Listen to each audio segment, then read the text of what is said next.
का सूत्र है, झुकना सीखो, कुछ नहीं बिगड़ना। तुम्हारा प्रणाम करने से कुछ नहीं बिगड़ना। अगर तुम प्रणाम कर भी रहे हो तो क्या खाक बिगड़ेगा, उल्टा तुम्हें वो आशीर्वाद देकर जाएगा। तुम्हारा क्या ले जाएगा? अगर तुम मुस्कुराकर बात कर रहे हो, उपत के बोल रहे हो, तो तुम्हारा क्या बिगड़ेगा? तुम प्रेम से कह दो जय सिया राम, क्या बिगड़ेगा? कुछ नहीं बिगड़ना। तुम भी धर्ममय हो जाओगे, वो भी धार्मिक हो जाएगा, उसके दिमाग का कीड़ा भी जाएगा और आपका जो ईगो का लड़ाई है वो सामंजस्य में बदल जाएगा। जितना दिमाग तुम अपने शत्रु से बचने के लिए, उसको नीचा दिखाने के लिए टाइम बर्बाद करते हो, उतने से आधा टाइम तुम अपनी जिंदगी की उन्नति के लिए लगाने लगोगे, तुम्हारी जिंदगी में 4 चांद लग जाएंगे मेरे पागल। आज जितना भी व्यक्ति यहाँ बैठा है तो खड़ा है, आधे से ज्यादा व्यक्ति अपने आप को अच्छा सिद्ध करने में, दूसरे को बुरा सिद्ध करने में समय बर्बाद करते हैं। मैं ठीक हूं, ये आदमी गलत है, निंदा करने। और मजे की बात, इतनी निंदा में मजा आता है, इतना मजा आता है, इतना मजा आता है कि वो काम छोड़ देगा, पढ़ाई छोड़ देगा निंदा में। हाँ, तो वो आदमी तो यार हमने भी देखा, और तो सब ठीक है, घमंड में तुझे उसका घमंड दिखाई पड़ रहा, अपना ईगो कहां गया तेरा? तो क्षमा करना मेरे बाप, प्यारा लॉजिक सा उपाय है। तुम एक उंगली किसी पर उठाना, 3 उंगलियां खुद मुड़कर तुमसे कहती हैं कि तू 3 बार मन बुद्धि अहंकार से अपनी तरफ तो झांक, तू ठीक है भी कि नहीं। एक उंगली उठाओ किसी पर, ये 3 उंगलियां अपने आप मुड़ जाती। अंगूठा परमात्मा की तरफ इशारा करता है, अरे प्यारे उसकी तरफ तो दे।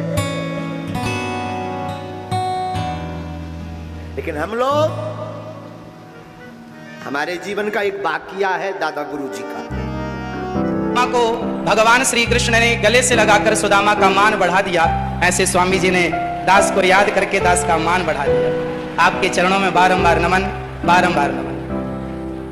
पूज्य सरकार बालाजी सरकार के, पूज्य श्री बागेश्वर बालाजी सरकार के द्वारा, पूज्य स्वामी जी के द्वारा यहाँ जितने भी कार्य हो रहे हैं, चाहे बेटियों का विवाह हो, चाहे हिंदू राष्ट्र की चर्चा हो, चाहे देश को बागेश्वर बालाजी सरकार का चमत्कार दिखा करके और जन जन के हृदयों में एक भक्ति की चेतना को स्थापित करना, या फिर पूज्य बागेश्वर बालाजी सरकार की कृपा से सबका दुख दर्द हरना, ये जो भी आप कर रहे हैं, इससे समाज में एक नई जागरूकता आ रही है। समाज इन शक्तियों को, सोई और खोई हुई शक्तियों को पहचानने लगा कि हमारी शक्ति कितनी विशाल है।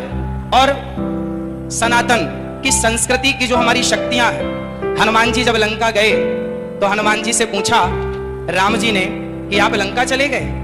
तो हनुमान जी ने कहा, प्रभु मुद्रिका मेल मुख माही। हे प्रभु, ये मेरा कोई बल नहीं है, आपके नाम की जो मुद्रिका मेरे मुख में थी तो जलद ही लांग गए अचरज नाही। यदि भगवत कृपा से हनुमान जी छलांग लगा के सेतु को, समुद्र को पार कर सकते हैं, तो उन्हीं हनुमान जी की कृपा से पूज्य स्वामी जी यदि समाज को जोड़ रहे हैं, हिंदू राष्ट्र का सपना देख रहे हैं, तो ये भगवत कृपा ही है और ये संभव है। आप देखिए, हिंदू क्या है, हिंदू किसे कहते हैं? आज विदेशी आते हैं, आकर हिंदू बन जाते हैं और राम नाम की जपते माला भक्ति में रम जाते हैं। धरा ये जिस पर घूम रही, हम उसी केंद्र के बिंदु हैं। गर्व से कहो हम हिंदू हैं, हम हिंदू हैं, हम हिंदू। सनातन धर्म क्या है? सनातन संस्कृति किसे कहते हैं? आज समझने की बात है। जब हमसे कोई पूछता है कि आप कितने भाई हैं, तो हम कहते हैं हम 2 भाई हैं, हम 3 भाई हैं, हम 4 भाई हैं, हम 5 भाई, या हम सिंगल हैं। हम ऐसा परिचय देते हैं। यदि आप कितने लोग चाहते हैं कि हिंदू राष्ट्र बनना जरूरी है, चाहते हैं, तो आज से अपना परिचय बदलिए। और कोई आपसे पूछे आप कितने भाई हैं, तो ये मत कहो कि हम 1 2 3 4 5 भाई हैं, ये कहो हम टोटल 4 भाई हैं। और 4 कौन कौन? ब्राह्मण, क्षत्रिय, वैश्य और शूद्र। हम चारों जब संगठित होंगे तब हिंदू राष्ट्र बन सकेगा। यदि हम संगठित नहीं हुए तो केवल सपने ही रह जाएंगे। इसलिए आज से हम कितने भाई हैं? कौन कौन? ब्राह्मण, क्षत्रिय, वैश्य, शूद्र, ये चारों मिलकर जहां सुमति तहां संपत्ति नाना, जहां कुमति तहां विपत्ति निदाना। जहां संगठन होता है ना, वहीं विजय होती है। जहां एकता है वहां सब कुछ है, संसार की हर खुशी वहां है जहां एकता है। यदि हम बिखर गए, मुगलों ने, अंग्रेजों ने क्या किया, हम हिंदुओं को, हम सनातनियों को लड़ाया, आपस में लड़ाया। फूट डालो शासन करो किसका नारा था, तो आपस में लड़ाया उन्होंने, हम लड़ते चले गए और लड़ने का परिणाम यह हुआ कि हमारे देश के टुकड़े टुकड़े हो गए। केवल लड़ाई का परिणाम है ये। यदि हम संगठित रहते तो क्या मजाल किसी की कि हमारी तरफ कोई आंख उठाकर देख लेता। हमारे सनातन धर्म में चाहे ब्राह्मण हो, क्षत्रिय हो, वैश्य हो, शूद्र हो, आप बताइए, आज जिस छुआछूत ऊंच नीच की बात की जाती है, बताइए क्या हमारे सनातन धर्म में, क्या हमारे हिंदू धर्म में, क्या हमारे वेद पुराणों और ऋषि मुनियों के द्वारा क्या छुआछूत की भावना कभी थी? यदि छुआछूत होता तो भगवान राम निषाद राज्य को गले ना लगाते। यदि छुआछूत होता तो भगवान राम माता शबरी के बेर ना खाते। इसका मतलब है भगवान और भक्त। हमारे यहाँ तो संत रैदास जी हुए हैं जिनके चरणों को लोगों ने प्रणाम किया है, धो धो करके पिया है, जिनका आज भी ये मुहावरा, ये वाक्य आज भी प्रचलित है कि मन चंगा तो कठौती में गंगा।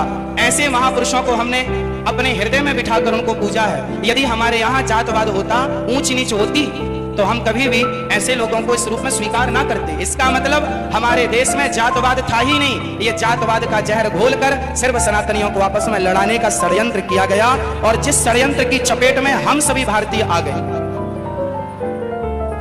हमको लड़ाया गया, हमें गलत पढ़ाया गया। जैसे समझिएगा क्या क्या गलत पढ़ाया गया हम लोगों को। पढ़ाया गया कि हम जब पढ़ते थे ना तो हमें पढ़ाया जाता था गा गणेश का, गा से गणेश। आज पढ़ाया जाता है गा से गधा। जब गा से गधा पढ़ेंगे तो गधा ही होंगे, फिर गणेश वाली बुद्धि कहां से लाओगे? इसलिए अब एक वाक्य देखिए इतिहास से। लोग कहते हैं कि हिंदू धर्म में सती प्रथा थी। राजा राम